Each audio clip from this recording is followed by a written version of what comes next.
Good morning, everyone. It looks like we have people starting to join the webinar. So thanks for joining us today, and we will get started at 11 o'clock.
Hi, everyone.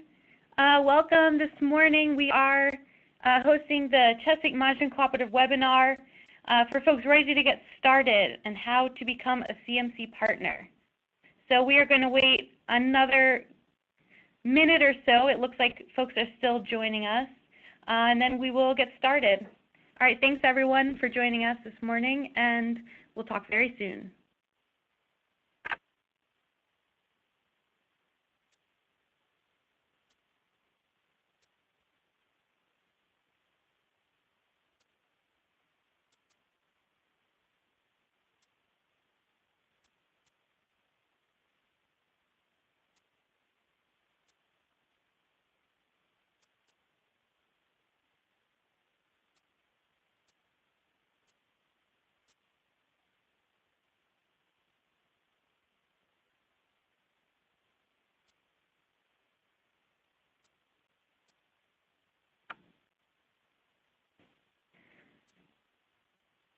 All right, so I guess we will get started.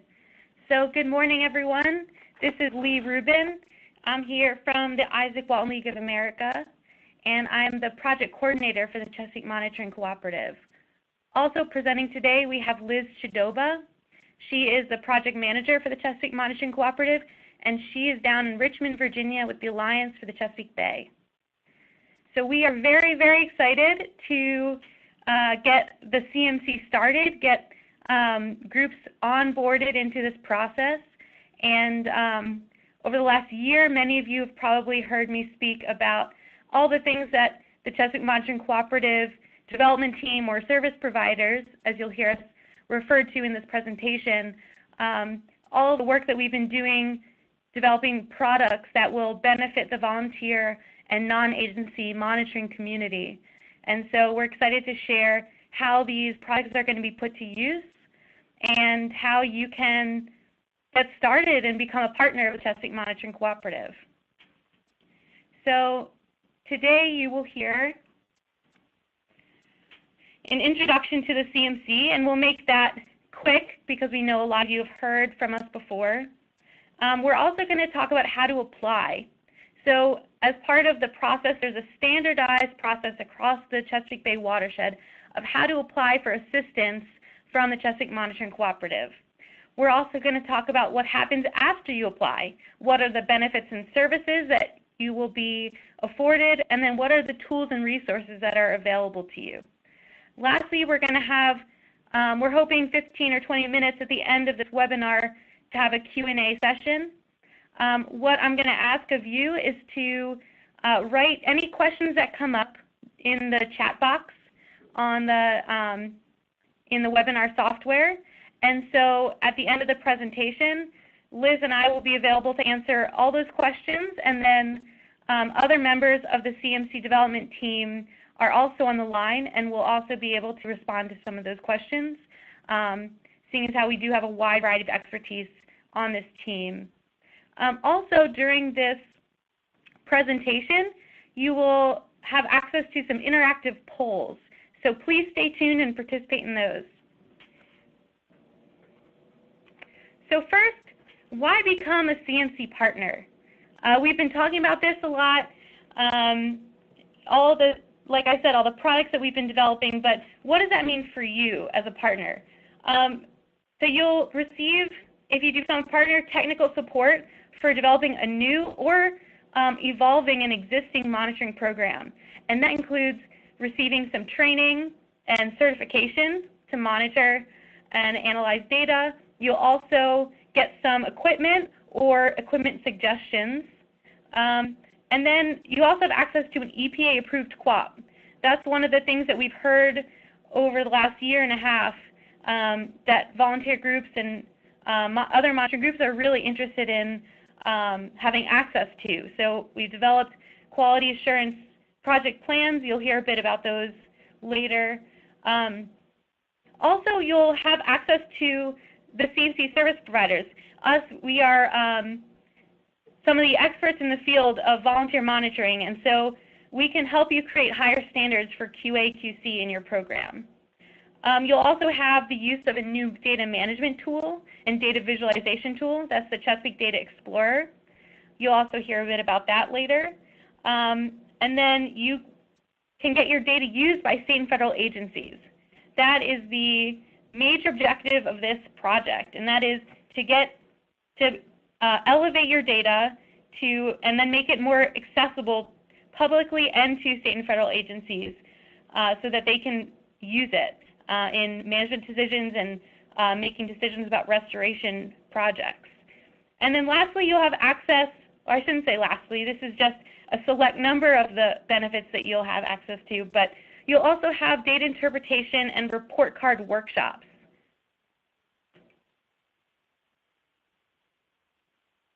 So I'm going to turn it over to Liz to start us off with a poll. Hey everyone.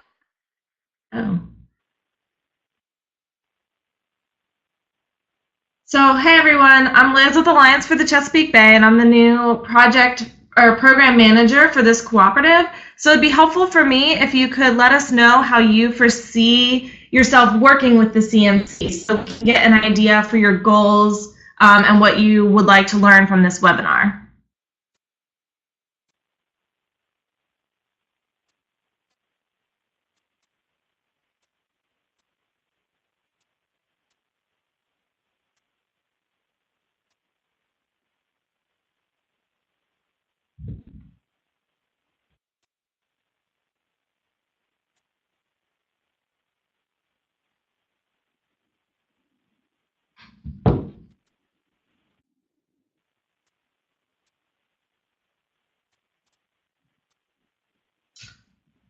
So to take these polls, if you could just click the options that are accurate for your program, and then click Send Votes at the bottom.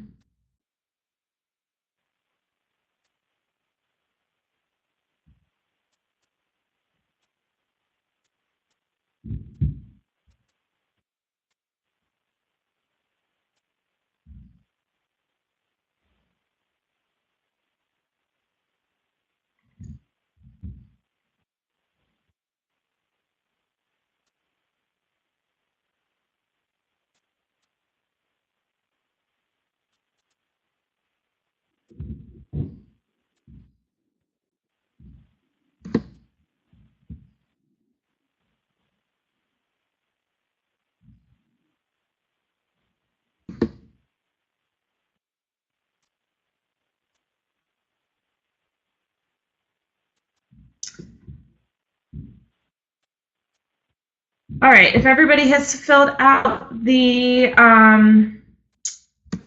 survey, we'll continue on. So just a little bit of background on the Chesapeake Monitoring Cooperative. We'll go over this really quickly. It's a partnership that aims to provide technical, programmatic, and outreach support for the integration of water quality monitoring and macroinvertebrate monitoring data into the Chesapeake Bay Program Partnership. The Chesapeake Monitoring Cooperative was born through a cooperative agreement between the Chesapeake Bay Program and Alliance for the Chesapeake Bay in collaboration with the Isaac Walton League of America, University of Maryland Center for Environmental Science, and the Alliance for Aquatic Resource Monitoring. The goals of the CMC are to build a cooperative network of volunteers and non-traditional monitoring groups to share their water quality data with their local community, the public, and the Chesapeake Bay program. Also to provide technical assistance and support monitoring groups, to build relationships between the Chesapeake Bay Partnership and these non-traditional volunteer monitoring communities, and to develop consistent monitoring and training protocols throughout the Bay watershed. The Monitoring Cooperative envisions a Chesapeake community where all data of known quality are used to inform watershed management decisions and restoration efforts. So we will do this on a regional basis through the CMC service providers. So here are all the service providers that you may hear from as you become a member of the Chesapeake Monitoring Cooperative. We have Liz and Nisa from the Alliance for the Chesapeake Bay, Lee and Danielle from Isaac Walton League, Julie and Ginny from Alarm, and Caroline and Alex from UMCs. And you will hear from each of these different service providers depending on your region and the type of monitoring that you would like to do. So Alarm has been educating communities about stream health and empowering them to monitor, assess, and protect their local streams. They've been engaged in volunteer monitoring efforts for over 30 years and will be working in the New York and Pennsylvania area with groups interested in doing water quality and benthic monitoring. The Isaac Walton League has a great deal of experience in biological, chemical, and physical stream monitoring, training volunteers to collect high-quality data, and building capacity of these volunteers to educate and train others. The Isaac Walton League will be working in DC, Delaware, Maryland, Virginia, and West Virginia with groups interested in doing benthic monitoring. The Alliance has been coordinating their water quality monitoring program called River Trends for over 30 years, engaging volunteers in citizen science throughout the state. And they will be working in DC, Delaware, Maryland, Virginia, and West Virginia with groups interested in doing water quality monitoring. And then UMCs will coordinate the Title Tier 3 data integration and data interpretation across all states. So going forward, how do you apply to become a CMC partner? First, any group that is collecting water quality or macroinvertebrate data that wants to contribute their data to the Bay program and wider audiences are able to apply, or any group that is interested in establishing a new monitoring program is also able to apply. These groups can include watershed organizations, environmental and conservation groups, soil and water conservation districts, local governments, educational groups, and individuals. So in order to become a partner, you must meet the minimum requirements to seek assistance, and that is currently monitoring or interested in starting a monitoring program in the Chesapeake Bay watershed, willing to follow the CMC guidelines for sample collection, analysis, and quality assurance, or providing your current guidelines. We realize that some monitoring groups are out there and mature programs, so you don't have to always take on the CMC guidelines as long as you're willing to provide your current guidelines for review by the CMC team. And then also you need to be willing to participate in the partnership for a minimum of 1 year. And then by accepting CMC assistance, you're acknowledging that all of your monitoring data will be uploaded into the Chesapeake Data Explorer database.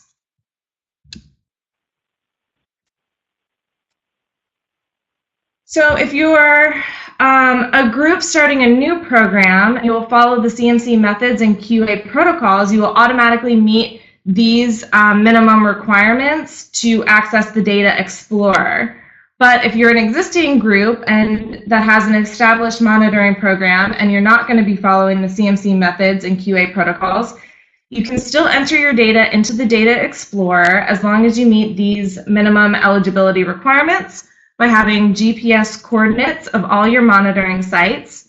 You have a completed study design, and you can document your methods and quality assurance procedures so that the CMC can ensure the data in the Data Explorer is of a known quality.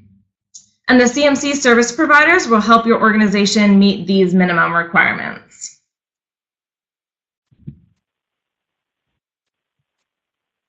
So once you determine if your group meets the minimum eligibility requirements, you can apply to become a CMC partner.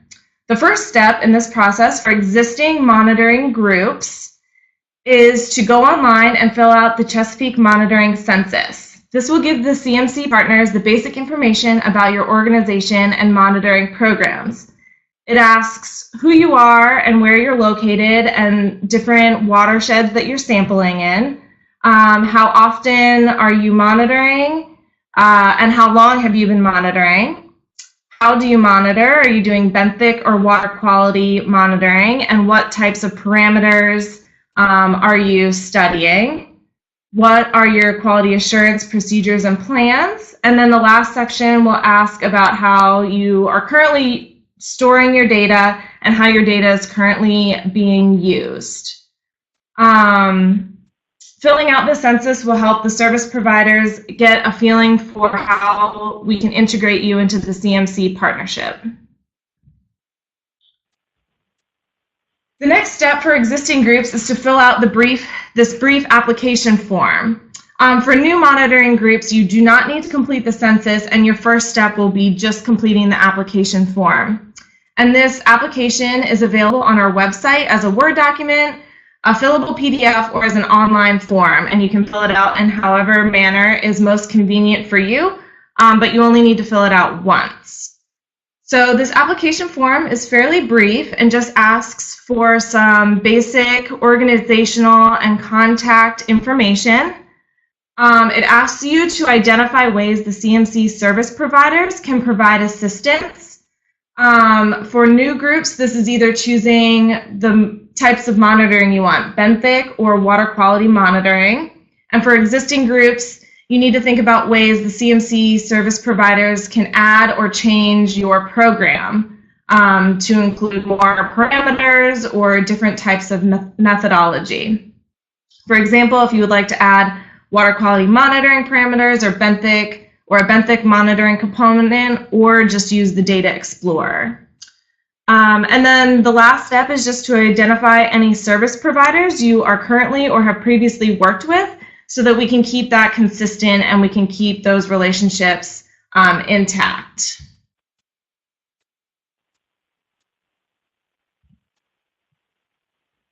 So now I'm going to turn it over to Lee to go through what happens after you apply. Yeah, so thank you, Liz. So one last step of the application form is that you will be submitting that form to the Alliance for the Chesapeake Bay.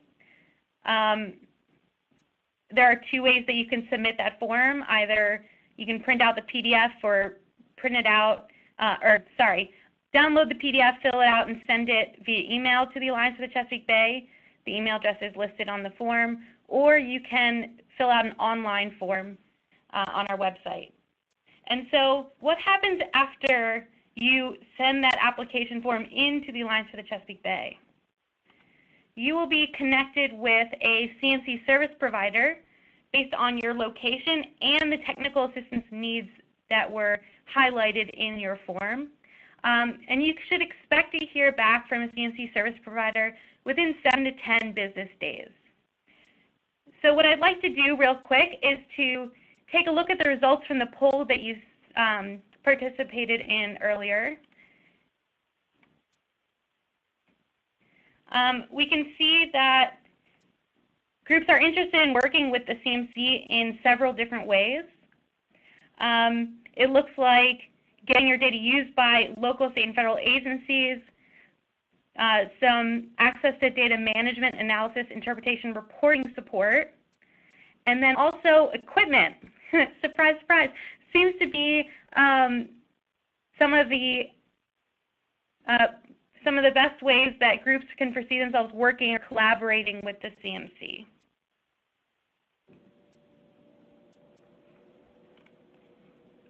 So as Liz mentioned earlier, if you are up in the upper watershed, Pennsylvania and New York, most likely you'll be hearing from the Alliance for Aquatic Resource Monitoring, or ALARM, and then in the lower watershed, you'll be working with the Alliance for the Chesapeake Bay or the Isaac Walton League, depending on, again, the type of support that you requested. Then what you'll be doing is signing a partnership agreement. So as Liz also mentioned, we're requesting that you are willing to commit to being a partner of the CMC for a minimum of 1 year. And so what that means is the Chesapeake Monitoring Cooperative Service Provider and the group that filled out the application form will have a conversation and discuss specifically how the CMC service provider will help you to meet the needs that were selected in your application form. And mostly that's based on what their desired or your desired data use is. So together the CMC will develop a plan for how to accomplish this. And then what we're asking in return is that the CMC group or partner commits to, if they are signing on to the CMC methods and QA program, that they're committed to maintaining that standard or level of data quality, that the programmatic details outlined by the CMC group and service provider are also maintained, and then that the monitoring data will be uploaded to the Chesapeake Data Explorer database.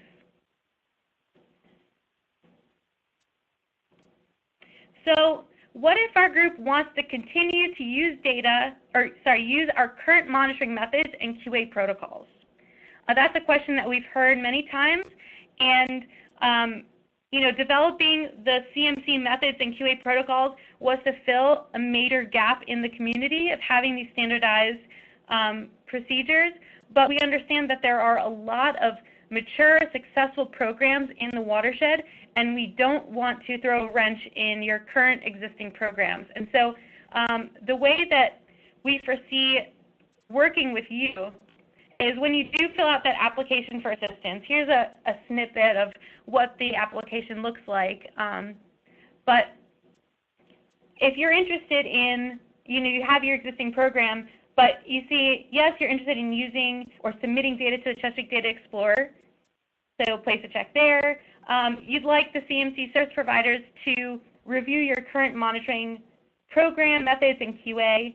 And that's for those who, like I said, don't want to adopt the CMC standardized methods. And then maybe you're also interested in submitting a historical data set, and you want to see what that would entail. So how that would work, after you submit the application, we will do a method review. we will look at how your methods line up or compare to the CMC methods. We based the development of our methods on the most popularly used methods in the watershed, and we divided those into what are Tier 1 or Tier 2 methods. We'll get into that in a bit, but basically what the different methods mean for the quality of data. What we'd also do is look at your quality assurance protocols. So an example of what it would look like when we review your quality assurance is one we'd ask, does the monitoring group follow an approved QOP? Let's say the answer is yes. Then we'd look at whether the monitor collects samples to send to certified laboratory for analysis. So that might be duplicates or a select number of samples that are sent to a certified lab to check the quality control of your data. We know that not all groups do that. So what if the answer is no? We place you in a conditional Tier 1 or Tier 2. What conditional means for the Chesapeake Monitoring Cooperative is that if you are not following the CMC methods and quality assurance, there is a level of quality control that continues on after the training that the CMC provides. And if you are in the conditional, or if you are not following the CMC methods or QA, that additional quality control is not going to occur. And so in that way, we have the conditional tagline just placed on those groups that are following their own methods and will be doing their own quality control for their volunteers or monitors. So now, there are conditional Tier 1 or Tier 2. Next, we ask, does the monitor measure each parameter twice at every sampling event? So do they collect duplicate or replicate samples? Let's say the answer is yes here. Then you'd be moved into that potential conditional Tier 2. The last step of evaluating the QA or quality assurance of the data is to verify that the type of meter or kit that you're using is approved for that tier of data, that quality of data. So for example, if you're collecting dissolved oxygen and you're using a calibrated meter, for example, a Lamotte 1761, then we check you off and say, yes, you fall into that conditional Tier 2 group. So this is just a quick walkthrough of what this type of review looks like, but we have a more complex data quality rubric that we'll be using to assess the QA of the data, and it's something that you will also have the chance to look at. So I was talking about these tiers, and I know that some of you may have heard me present in the past or heard one of our service providers present in the past, and may have heard about our tiered framework, but what happens when we do assess your data is you fall into this Tier 1, Tier 2, or Tier 3 setting. But if you are following the CMC methods or QA, you will be collecting data following methods in QA based on the data use you prefer. So for Tier 1, we see that data being used for education, environmental health screening, versus Tier 3, which is the highest quality of data, being used for Chesapeake Bay program to do trend assessments, also the 303D and 305B reporting to help inform policy and management decisions.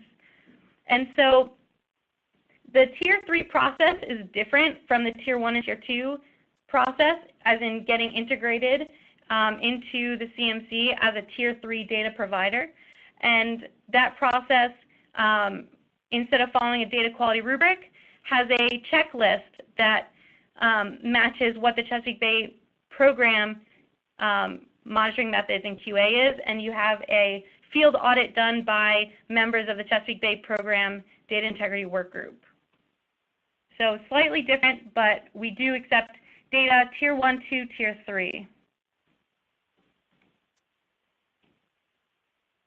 So what other services are being offered through the CMC? That was just to walk you through an example, but we're also offering different types of workshops. So I'm going to turn it over to Liz to introduce what a study design workshop looks like.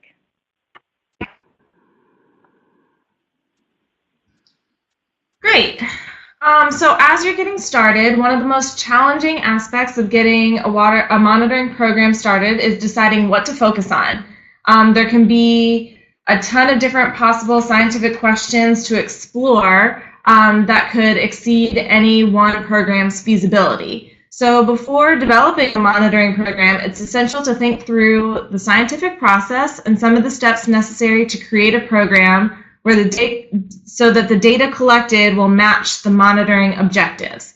And this is where a study design comes in. The study design process facilitates these essential decisions and then documents the decision. So CMC service providers will host study design workshops that will walk you through the study design process. And this will serve a few different purposes. It will help you focus on what you are trying to achieve with your monitoring program. It'll prevent a waste of time and money on equipment or procedures that may be inappropriate for your group or goals. And it'll help you match your monitoring program to your watershed goals and clearly document your sampling, analysis, and your quality assurance procedures. It'll also help you minimize some of the impacts of changing personnel on the continuity of your monitoring activities. So the workshops provided by the service providers will walk you through the study design steps to ensure that your monitoring program is set up to achieve the desired goals. And then you'll have a document that will come out of this workshop that outlines your sampling, analysis methods, and quality assurance procedures. And this document should then be reviewed after you begin sampling and then on a yearly basis to make sure that it is up to date and accurate. We'll also provide water quality monitoring trainings and certification workshops. So each, a certified monitor has to be present at each sampling event for your organization or group. So the CMC will provide these trainings and certification workshops for each organization based on what you want to monitor in your study design workshop. The trainings for water quality monitoring will review the water quality monitoring standard methods approved by the CMC for each parameter your group wishes to study, proper sampling techniques, and then proper quality assurance protocols. Similarly, we will also offer benthic macroinvertebrate monitoring trainings and certifications. Again, needs to be a certified volunteer monitor at each sampling event. These trainings and certifications will include sampling techniques for rocky bottom and muddy bottom sampling, as well as streamside macro identification training. So you'll have to choose whether you would like to be Tier 1 data and ID macroinvertebrates to the order level, or Tier 2 data to identify macroinvertebrates to the family level.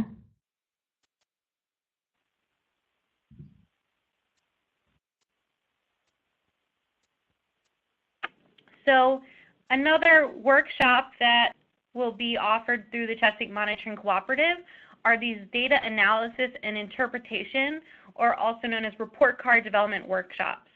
So the University of Maryland Center for Environmental Science, their Integration and Application Network office, is offering these workshops.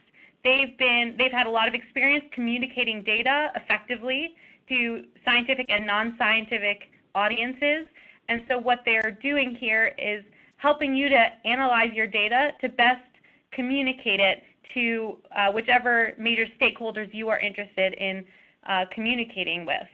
And so these workshops will help you visualize data, report your data, and also, in some cases, help you better figure out how to analyze your data and maybe reassess which monitoring parameters you're tracking so that you can communicate the message that you're most interested in communicating.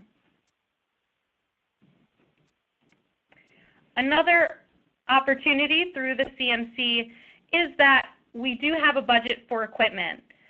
Depending on which service provider you're working with, you will come up with an understanding of whether the service provider is able to provide you with equipment,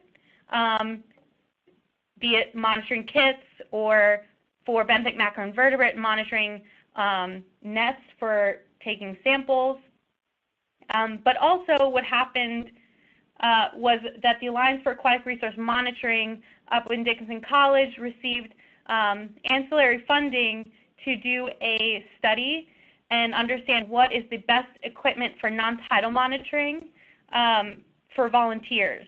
So based on the quality of data collected, they were able to develop what's the best equipment to use for the parameter you're trying to monitor. So that's where the equipment suggestions comes from. And so working with your service provider, you will either, as I said, be able to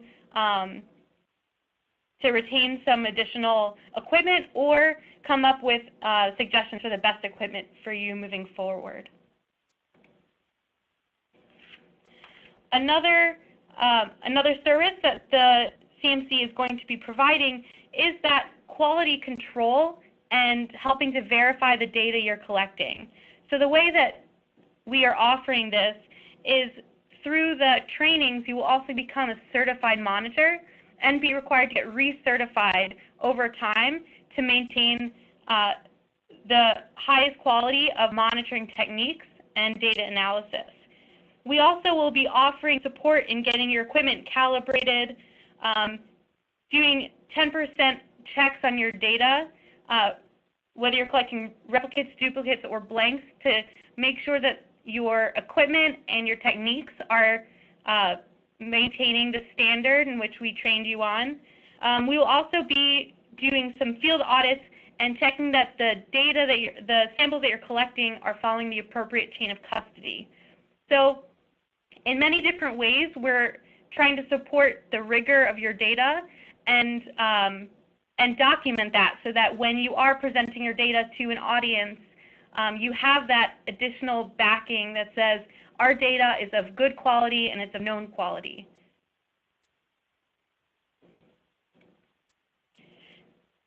So a tool that we've also been talking about a bunch is this Chesapeake Data Explorer, which is a database that we've contracted the Chesapeake Environmental Communications group to develop for us with the support of, with instruction from the CMC development team, understanding what the volunteer and non-agency monitoring community really needs out of a tool like this. So this Chesapeake Data Explorer has many different features. One is the ability to upload data. This is a way for you to track and communicate with your volunteers if you'd like to use this as a way to manage your own program and to manage the data coming in from your program, and also to map and view that data. So you also have an option, if you are a coordinator of a monitoring program, to do bulk upload of data, whether your volunteers want to upload data during every sampling event, they have that opportunity to do that, to upload data for a single station or a single event. But as a coordinator, sometimes you receive Excel documents of data that you will be able to bulk upload and manage using this system. Again, you'll be able to manage not only the data, but also the volunteers and the groups, the parameters, and the stations that your volunteer monitoring program is working with. And this is a quick look. This data is not accurate right now. This is just the development phases of the Chesapeake Data Explorer, but there is going to be this ability to publicly view the data. For anyone who wants to download data or get an idea of how their watershed is doing, they'll have the opportunity to go and check out this data.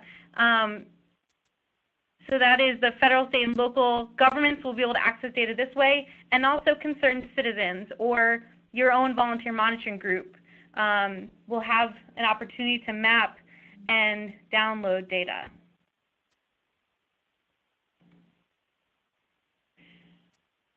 But what is really important before submitting data to a database is that data cleaning process.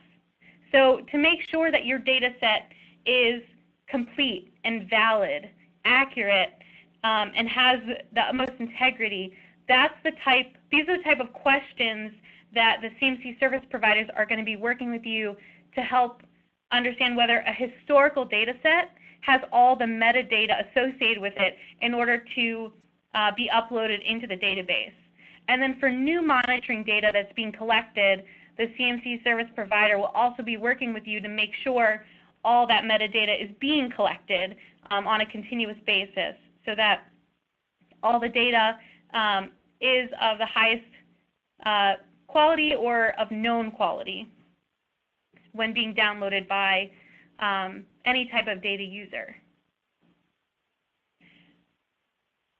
So what I'd like to do is ask another question here. I'm going to start a poll.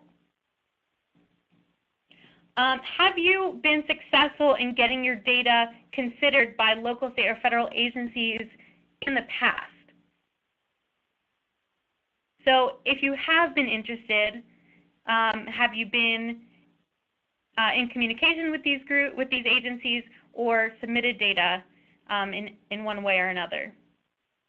And again, you're going to select the option and then send your vote.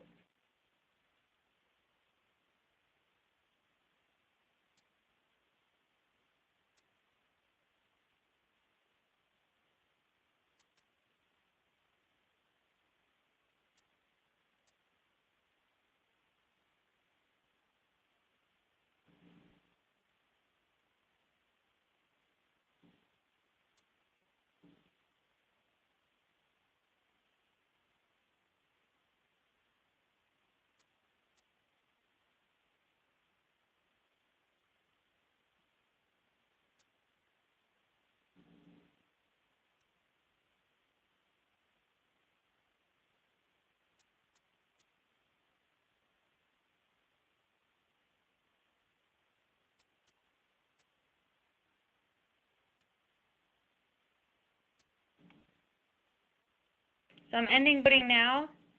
So let's take a quick look. It looks like 44% of the participants on this call have been successful in getting the data considered by local state agencies, 25% no. And so what I want to ask next is, if you haven't been successful, what has been the reason why your data has not been used by a federal state agency? So we have a couple options here. Maybe there's no staff person at the agency to work with you. The agency only uses agency-collected data. Another option is you do submit data, but you don't know if it gets used. Whether your data meets their quality assurance standards, or maybe use different monitoring techniques, whether maybe that has been a barrier in the past, or you're not sure. That's also an okay option.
So as you are filling out this poll, I will show you the results in a bit. But what the CMC service providers are doing is working with the EPA and working with the EPA Chesapeake Bay program, and also working with all the state agencies within the Chesapeake Bay watershed to understand how to break down these barriers that may have been facing the volunteer or non-agency community in the past. So we are we're showing them the tiered framework and this data quality rubric, the way of assessing monitoring programs, the way that we're recommending that we move forward with this. And the agencies are giving us that constant feedback and saying, you know, maybe we need this other piece of equipment to be considered a tier 2 or a tier 3. Or maybe the meters need to be calibrated more regularly. These are the different types of questions or conversations that we're having with state agencies to help us understand how your data can get used by the state or federal agency. So serving as that liaison between the volunteer and non-agency monitoring community and all the state agencies to have these complicated questions and identifying how their data is actually getting used, and also offering that feedback to the community and explaining how the data eventually does get used.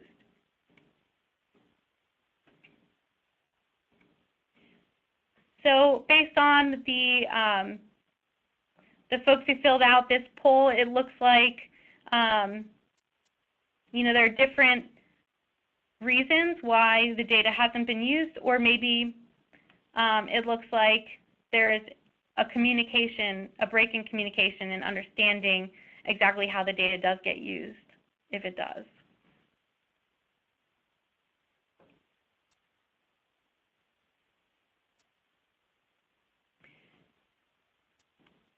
So thank you for participating in that poll. Now what we want to do is talk a little bit about the tools and the resources that are available to you through the CMC.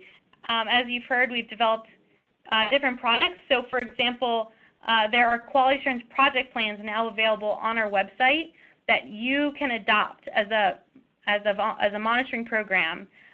We have both for tier 1 and tier 2 levels of data, monitoring water quality in tidal or non-tidal streams or river segments, and then also benthic macroinvertebrate monitoring in non-tidal wadable streams.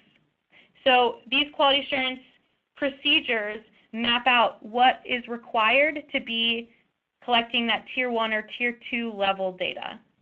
And so it is up to the group how you want to, or which tier you want to adopt. These quality assurance project plans have been, we use the Volunteer Monitor's Guide by the EPA. You can see that image on the left to help us develop these plans. And we've gone through a review process with EPA. They've reviewed the QAPs and approved these QAPs. So if you do adopt these quality assurance project plans, you will be adopting EPA-approved quality assurance plans. And so that is especially helpful in some areas where there isn't a person or entity available to review those quality assurance project plans if you were to create them yourself. So what we're doing is trying to knock down one of those barriers with these program-wide quality assurance project plans. They also are mapped to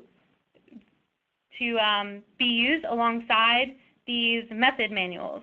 So I'll turn it over to Liz here. Great. So one of the other tools, as Lee just mentioned, is the methods manual. And we have the methods manuals are available for tidal, non-tidal, and benthic macroinvertebrate samplings.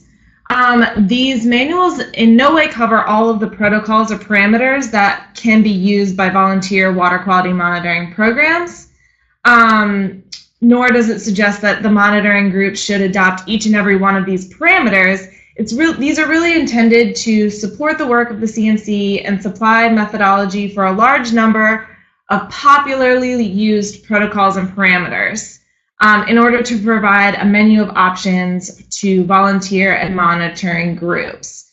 So again, you'll need to work with your monitoring coordinator to define which protocols and parameters are best for your monitoring plan.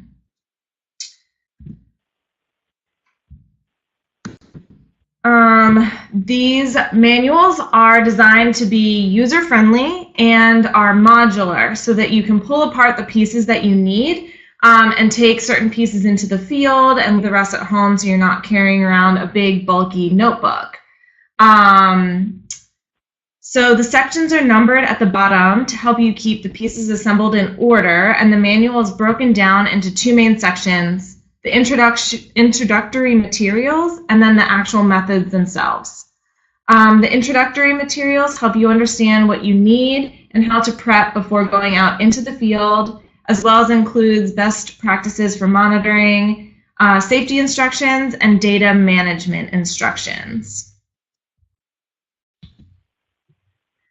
The methods section are then also broken into three sections. So each method is broken into three sections: a before sampling, an in the field section, and then an after sampling section.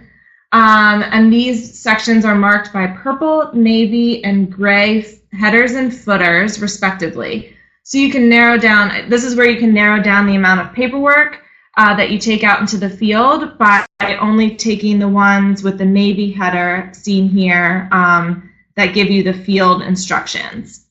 And then here's the example of the after sampling instructions for temperature. So lastly, we have these indicator fact sheets, and these are really a great resource to use during the study design workshop and study design phase of setting up your monitoring program. They give you an overview of what each of the parameters is, how is it monitored, and then what that parameter can tell you about the health of the bay, watershed, or your local water quality. So again, these are just a snippet of each of the parameters for groups to use to pick the parameters that will help reach their monitoring goals.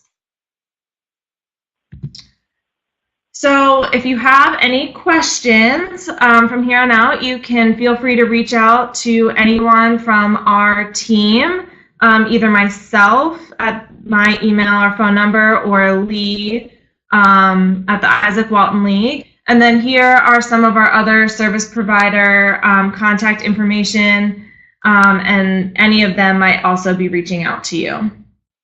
So we will wrap up this webinar with any questions. We'll open it up for a Q&A. If you have any questions, please type in the chat box, and we will get some of our other team members on the phone to have them answer any questions. And it looks like starting off, we have one question about yearly or monthly fees. So Lee, do you want to start off by answering that question about yearly or monthly fees? Sure. So with the Chesapeake Monitoring Cooperative, all these services are offered for free. This is supported, all these efforts are supported through a grant that was provided by the Chesapeake Bay Program. EPA, Chesapeake Bay Program, is the group that, there are major stakeholders, and they're the group who said, we want this volunteer non-agency data that's out in the watershed available to us to use, and we want to understand the quality of it. So all of the equipment budget and the staff time that has been put into developing these products, and the time that's going to be designated to working with different groups to achieve that goal is all free for you. But yeah, as I said, Chesapeake Bay Program has invested a lot in this effort, and so they're funding it. So let me see the other questions. One question that came up ahead of that was whether this PowerPoint was going to be available at a later date. Just so you know, this PowerPoint and the recording from this webinar will be available on our website, ChesapeakeMonitoringCoop.org.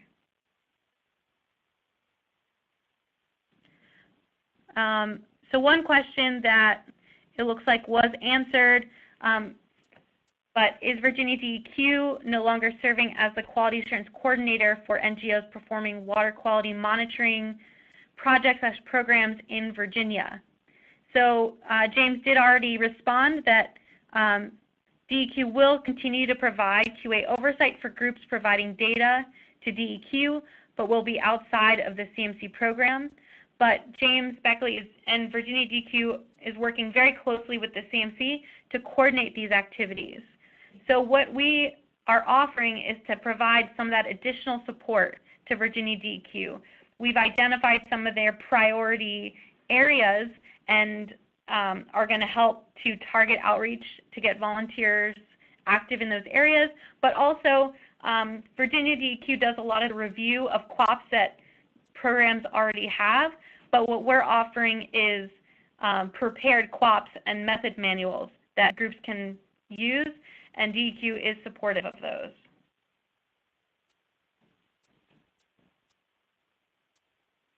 The next question, what qualifies CMC organizers? So that is ALARM, Alliance for the Chesapeake Bay, Isaac Walton League, and the University of Maryland Center for Environmental Science to critique, qualify, and approve or reject an organization's QOP and SOPs. And so what does qualify these organizers is we have a lot of experience in this field over, I don't want to speak necessarily for myself, but the other members of our team, our service providers, have a long history of working with volunteer monitors. The River Trends program that the Alliance for Chesapeake Bay coordinates and the Isaac Walton League's Save Our Streams programs, both of those programs have been submitting data to Virginia DEQ for many years. And then the Alliance for Aquatic Resource Monitoring has been a certified service provider through the CSOL program that Pennsylvania DEP supports. So we've had relationships with either the EPA's Chesapeake Bay program or a state agency for many years, and so learning from that experience, plus we've done an evaluation of how other states are working with volunteer groups, and that's how we, a lot of the work that ALARM did, constructing the tiered framework and the way to evaluate programs has come about. And again, we're working closely with the state agencies and EPA to make sure that all of the, to make sure the rubric that we're using and the set of qualifications that we're using to approve or reject these methods or QA are consistent with state agency needs. Next question is, or actually, let's see, who elected CMC to be the governing agency or entity of organizations and programs performing water quality monitoring in the Chesapeake Bay watershed? So I can just answer that we submitted an application to the EPA.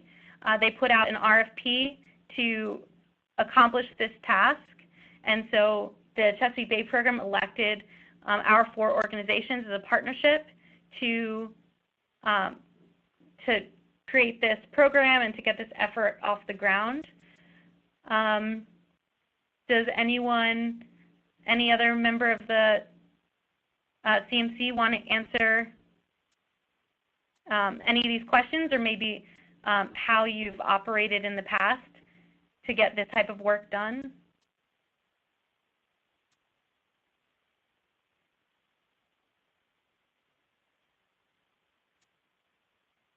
All right, we might be having trouble getting the other CMC members on able to speak, but right now I'll continue to the next question, which is, would the cooperative support water quality monitoring in stormwater ponds? That is a good question and something that I don't think I have an answer for you right now, but I can definitely look into that, and Jem or anyone else interested, we can have a conversation about this later. Most of the development of our products has been based on river and stream monitoring. So I'm going to have to get back to you on that one. The next question here is, what are plans to continue funding after grant? So that's a great question, Mio. The funding from the EPA Chesapeake Bay program is for 6 years. So we have till 2021, at least anticipated funding till 2021. We understand with the current climate of funding for EPA, obviously it definitely leaves some questions up in the air and what our continued funding situation will look like. But as of right now, we have not heard any concerns about losing our funding. And so continuing the funding after the 6 years, either the Chesapeake Bay program can continue our funding to maintain the coordination, but all of the organizations that are participating in the Chesapeake Monitoring Cooperative, all these service providers, we have our own independent programs that have been active prior to the CMC coming together. So the Virginia Save Our Streams or Isaac Walton League Save Our Streams program, that will continue if the CMC funding is cut. Same with the Alliance's River Trends program and alarms monitoring program. And so all of our organizations have a continued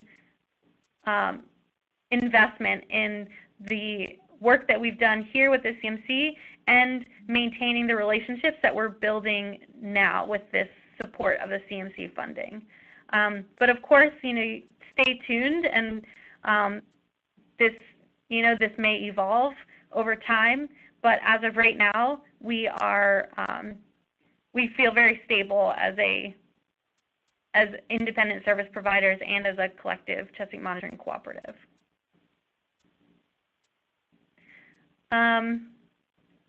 Are there any other questions? Oh, I'm sorry, I just need to scroll down. Next question is there a deadline to apply to become part of the co-op, or is it rolling? Another great question. This is on a rolling basis. You can start applying right now. As we said, the first step is filling out the Chesapeake Monitoring Census. Many of you have already done that, and so it's just a matter of filling out that application for assistance and getting you set up with the appropriate service provider. But there is no deadline to apply. You can apply at any time or reach out to any of our service providers at any time prior to applying.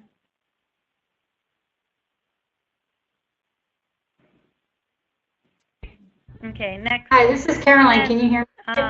That doesn't make you a qualified auditing agency. So we understand that, and that's why the Tier 3 data is going to be audited by the Chesapeake Bay program and their quality assurance officer. The Tier 1 and Tier 2 data is what we're focusing on auditing. But we can continue that conversation later, Karen, if you want to reach out. Hey, Lee, can you hear Caroline? No. I'm sorry. Yeah. If I'm talking over her, I'm not able to hear her. But I will press mute and let her get... Got it. Okay, this is Caroline. I'm sorry. I think there's a little reverb, and I apologize. Hopefully people can hear me speaking right now, besides Liz. Can people hear me? I can hear you now, okay. Caroline. Okay. So sorry, I was trying to jump in, but I guess I wasn't on. But I think there's a good question from Karen, and so a follow-up would be that, right, we're not being elected as the governing entity of all this in the watershed. I think that the thought is that the EPA Chesapeake Bay program wants to incorporate more volunteer monitoring and non-traditional data into their monitoring networks. And so they put out this RFP to get this project started. And I do think that our groups are very well qualified to manage this project and to put the CMC together each group has their training and their monitoring experience. UMCES has their report carding and communications experience to go along with that. And so the CMC itself, the cooperative, is everybody. Yes, we're driving this process, but we hope to bring on partners and be a true cooperative where we're all learning from each other. So I think that's something to keep in mind. And I think the auditing process, again, we can talk about it offline more, I think that's where this tiered framework comes in, because the BAE program does have a very rigorous process for auditing and for reviewing QAPPs and SOPs. And so, but they recognize that they can't do it all. And so they need the cooperative and this project to be successful at least getting that project started, getting training going, assessing the different tiers of data, and also providing that data online through the Data Explorer, regardless of what tier it falls into. So hopefully that will help explain kind of the thought process behind why these groups are the ones leading the charge here.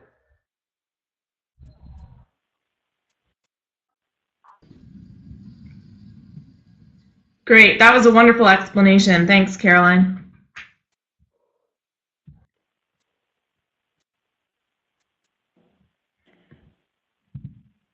So it is currently noon.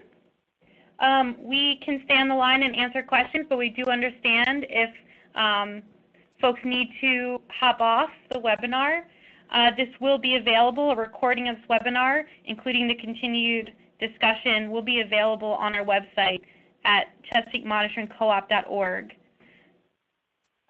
So to continue with the Q&A, James Beckley announced put forth a comment that CMC was founded under EPA grant to coordinate citizen monitoring activities in the Bay. They report to EPA and undergo EPA audits, QA, review to ensure their activities meet EPA QA needs. Virginia DEQ recognizes CMC QA protocols to use the data in our 3-level program where appropriate. So that's another response from a state entity, so thank you, James. Next question, when does the CMC organizers meet, and are these meetings open to the public? So currently the Chesapeake Monitoring Cooperative currently participates in Chesapeake Bay program meetings. We have organizing meetings independently, but we do continuously meet with the Chesapeake Bay program work groups, which are open to the public, and those are where we present products and seek feedback on the development of these products and processes. So if you are interested in seeing the evolution of this program and participate in the development of this program, the Chesapeake Bay Program Integrated Monitoring Networks Work Group and their Data Integrity Work Group, both under the Scientific Technical Assessment and Reporting Team, are the major audiences that the CMC works with to continue this process.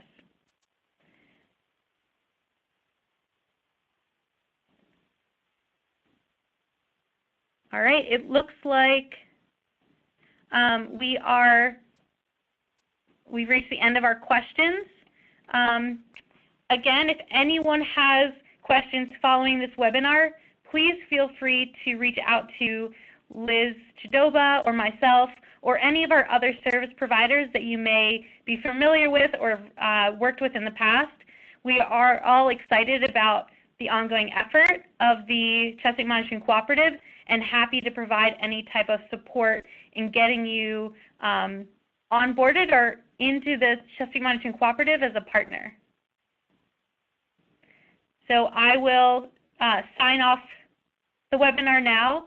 Again, thanks everyone for listening in and participating in the polls, and we look forward to your applications for assistance from the Chesapeake Monitoring Cooperative service providers and learning more about your programs.